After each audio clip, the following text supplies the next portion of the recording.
All right. We may have exaggerated just a smidge. I don't know if you're gonna get the billion. You can try. Now, don't get me wrong. You play the game a lot. You could probably get the billions. You know, and by a lot I mean like, I don't know, 24 hours a day or so. Probably get the billions. But I do think you can make coins very, very efficiently, very, very effectively, and get that coin balance up very, very quickly by just working the market an hour a week. Now, one thing I do want to say before we get this started, it's gonna vary between your coin balance. Now, ideally, I'd like to say 300K plus is ideal to be, you know, having your coin balance and work the market with for this 1 hour, but I don't want to discourage those people who might only have 10, 20, 30K, as you can as well work the market, make a lot of coins. It's just going to be a little bit of a slower grind to get that coin balance up, you know, a little bit more and a little bit more and a little bit more. So the one thing I can always say about that is, you know, maybe you're like, oh, I have 150K right now, I have 30K right now because I just bought this player. Now, the thing is, I know how important it is. Oh, I got to have this player or this player to keep my team competitive. I understand. But if you can just convince yourself that you at all times, if you can just push away 100K or push away 200K and don't touch that ever, leave that alone for, you know, maybe a month or something where you can't spend it on a new player or something, just continue to build up that 100K, 10K, whatever it is, and continue to build up that coin balance from that. I can assure you in the long run, you're gonna make more coins. You need coins to make coins though. At the end of the day, it's gonna be a slow grind to a quick grind to a fast grind, depending on how many coins you have. Now, this 1 hour a day worth of working the market is gonna take place around 5 p.m. on Friday. If you guys didn't know, we get it's gonna be different now because Thursdays as well, but still Fridays will be the last day of the week. It'll be because Thursdays for rivals, that is, but Fridays you get comp seasons rewards, you get squad battles rewards. Now Thursdays you're gonna get the rivals awards. This is gonna be packs galore Wednesday to Friday, but by Friday it should be devalued probably the most, and right around, you know, that 445 to maybe 545 range when everybody's ripping those packs. And at the same time, you catch people at that time of day trying to go out there and sell their stuff before 5 o'clock. It's like, oh, I'm gonna go and sell my stuff real quick, it's gonna be cheaper at 5 o'clock.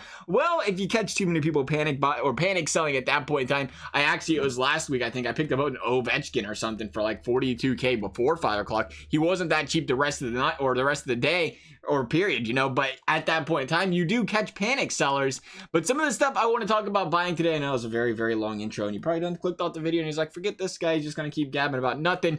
But the first thing I want to do is say this. The reason I brought up you can go from, you know, a lot of coins or little coins is because there's multiple avenues you can start with here. Now, if you're at a lower coin balance, I always go and I look at the gold jerseys and so forth, and those being right now 700 coins, right? And on Fridays you can probably easily get these 400, 450 if you 59 minute mark them, just, you know, filter 700, 750. And the thing with jerseys as well is even 800 right now. I was gonna say usually 800 is pretty fair as well. 800, 850. We'll get to see, make sure they ain't devalued any this year. The good thing is you still have the reroll effect, so you can trade in 10 gold jerseys and get a pack or whatever, so people are still going to buy jerseys for that reason. They shouldn't devalue much. So yeah, I still like jerseys at 900, 950, 900, 950, and I do think you can get those for 500, 450 on Fridays if you're spamming it, you're 59 minute marking it, clicking it back and forth, you know, really, really quickly. Don't do it too quickly. Pro tip here, if you buy something and then you clicked Y and this item doesn't go off, I'm pointing at the screen, like you can see me pointing at the screen, but if that item doesn't come off of the screen and you hurry up and spam Y and it's still there when you spam back, I think that's what causes your game to freeze. So you have to kind of wait for the item to disappear and then you hit Y again, or triangle on PlayStation. So yeah, I think that's bare bones minimum if you want to start there, or heck, you can even start with silvers. I'm sure people just give silvers away on Fridays, so I don't even mess with them, but they sell for about 450, 500 coins.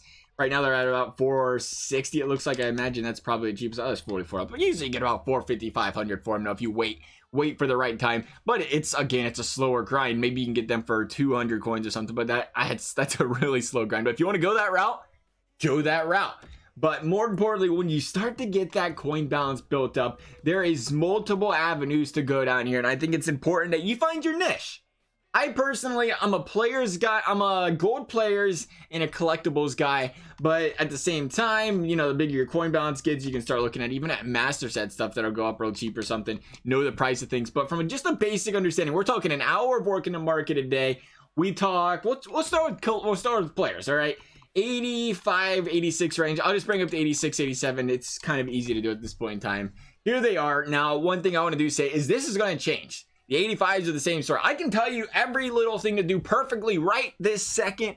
Fact of the matter is, gold players are going to do nothing but devalue the entire year. So depending on when you watch this video, the prices are going to be different. So do yourself a big favor. On Mondays, on Sundays, if there's cards you're interested in buying, maybe they're 86, 87s, maybe they're 84, 85s, go and look at what they're going for. You'll get a pretty good idea. If you have to write it down, heck, write it down. Pick 4 or 5 players, write them down. And at that point in time, you're like, okay, that is how much I can sell these for. Because that's the reason I don't want to go out there and throw numbers out what you should be buying these players for right now. Because the fact of the matter is, they can change a week from now. I can tell you last week for a fact, though, you know, Kucherov, I picked him up for like 58K, and then I sold him for 75, 76K on Monday, right? So that's a quick 16K profit. If you can just buy, you know, 4 of those with that 200K you had, and all of a sudden you're talking about a 60K profit from buying 4 Kucherovs. That ain't even an hour of market work though, right? That's a quick 60K just from a Friday. I say an hour because I guess, you know, if you want to spend more time scrolling around everything, usually it just doesn't fall right on your lap right as, you know, the second you go out there and look, it's just not going to be there.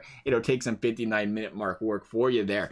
But that is the point here is, you know, look around because now you're saying, well, it's Wednesday morning or whatever, and there is comp season packs out. So this stuff's a little bit different right now. It's going to be a little bit more devalued compared to a Monday or a Sunday. But you look at the prices then, and I would say, you know, again, it's different now, but I would say, you know, you can pick up the Patrick Kane. I picked him up for, I can remember last Friday, 35K. 35K for a Patrick Kane. They was giving him away. Sold him for 49 or 50K. No big deal. Again, 15K. That's the same story as Kucherov. You can buy like 10 of those. You can go down the same exact route though for, you know, if you don't want to buy 86, 87s. Some people like to buy in bulk, and even, you know, the profit's actually better for some of these guys when you use the 84, 85s. Or you can go ahead and follow the 85 overall range. You know, if there's Brent Burns is selling for 20K right now, maybe on Friday he's selling for 13K or 14K. You know, he's going to be 6, 7K off. Again, you know, it's kind of the same profit margin at that point because, you know, if you buy two or three, probably three Brent Burns, you're still talking that 15, 20K profit. That's a lot of coins.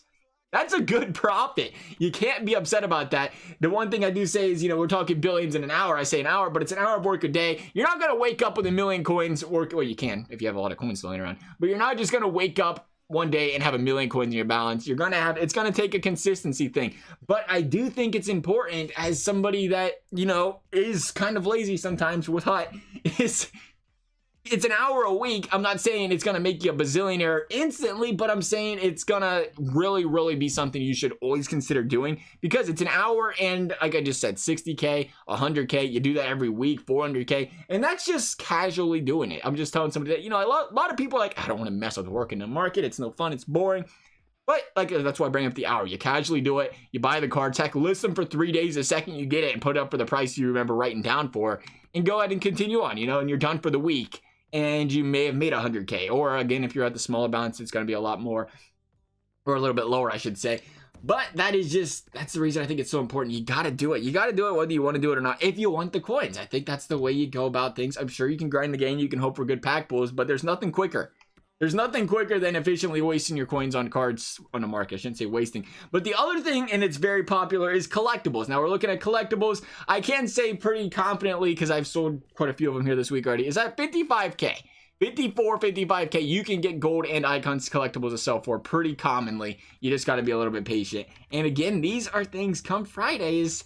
You'll see them drop below 50K. You'll see them drop around 45, 46K. But I bring them up. It's not as big of a profit as the gold players, but I do know a lot of people can be very, very leery of buying gold players. I know they're afraid, like, I don't want to buy this card and lose coins. I would say collectibles are about as safe gets when it comes to collectibles. You can pick a collectible up for 45K, 47K, you should be pretty, very, very safe, pretty confident that they're going to be able to sell for 54, 55K, because specifically gold collectibles, because there's always collections, always sets coming out, and it's always going to be about 50K, because, you know, 50 players, 900 gold players, 4,500, it's always going to cost a little bit more for the collectibles. So you can feel pretty confident that those aren't going to go down a whole lot. Icon collectibles, again, I would watch them just in case, but they shouldn't go down. Not too, if they do, they go down kind of slowly. Again, I'm trying to think of if you're watching this video from a month from now. Right now, I wouldn't be concerned at all about icon collectibles, right? But down the road, you always got to think about that. So we talk collectibles, we talk players. Is there anything left? I mean, we can go down arenas if you want to spam those. We can also go down logos. If you ever run into a logo, this is just random. You ever run into a gold logo? Let me tell you what, these puppies are expensive and people will put them up for a steal. So if you really want to go down to spamming logos thing, I don't think it'll be as lucrative. Well, it'll be lucrative, but it'll take longer because, quite frankly, EA just doesn't put logos in packs. I don't think I put a logo all year. Maybe one. Maybe one gold logo. So that's how rare they are, and that's why they're worth so much. But that's why I say find your niche. You can do team players. You can even do head coaches, for crying out loud. There's head coaches that go for gold collectibles, or gold collectibles go for a decent amount of coins. I just think it's important. Spend your time. Learn one thing. You don't have to learn a lot of things. Don't be discouraged thinking I have to learn every single thing. Just pick up on one thing. Friday comes around at 4:45, 5 o'clock time. Just spend an hour buying a whole bunch of that one thing, or those 4 or 5 things you kept in mind from a Monday. Buy them on Friday, sell them again on Sunday or Monday, and just repeat the process over and over. And you'll slowly but surely start to see that coin balance go up, and you'll be very, very happy you started doing it. Otherwise, though, guys, I hope you found this video helpful. As always, a big thumbs up, a subscribe is appreciated, never required. Thank you guys for watching, and we will see you next time.